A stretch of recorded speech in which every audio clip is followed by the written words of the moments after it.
फैसलाबाद में पाकिस्तान उलमा कौंसिल के ज़ेरे एहतमाम एक मुकामी शादी हाल में ताजदार खत्म नबुव्वत कॉन्फ्रेंस का एहतमाम किया गया। कॉन्फ्रेंस ज़ेरे निगरानी हज़रत अल्लामा मौलाना गुलाम मुस्तफ़ा हैदरी मुनक़्क़द हुई, जिसमें नामूस रसालत और ख़त्म नबुव्वत पर रोशनी डाली गई। तकरीब के मेहमान खुसूसी हज़रत अल्लामा मौलाना ताहिर महमूद अशरफी, मारूफ आलिम दीन हज़रत अल्लामा मौलाना अब्दुल करीम नदीम थे।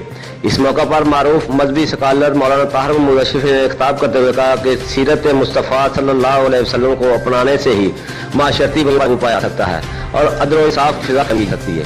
नबी रहमत सल्लल्लाहु अलैहि वसल्लम की हयात मुबारक एक एक पहलू मीनार की हैसियत रखता है, जिस पर अमल पैरा होकर दुनिया व आखिरत कामयाब की जाती है।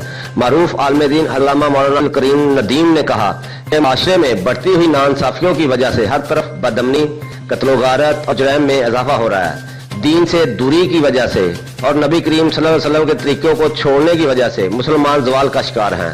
अल्लामा मौलाना गुलाम मुस्तफ़ा हैदरी ने कहा, मौत एक अल हकीकत है जिससे कोई इनकार नहीं कर सकता, जबकि एक इम्तिहान है जिसका पर्चा उठा है। इंसान वही है जो इसकी मुकम्मल तैयारी करे। दुनिया का बात जाना है, हमारे साथ कब्र में कोई चीज जानी है तो वो हमारे अमाल हैं, जिस पर सजा व जजा का फैसला होना है।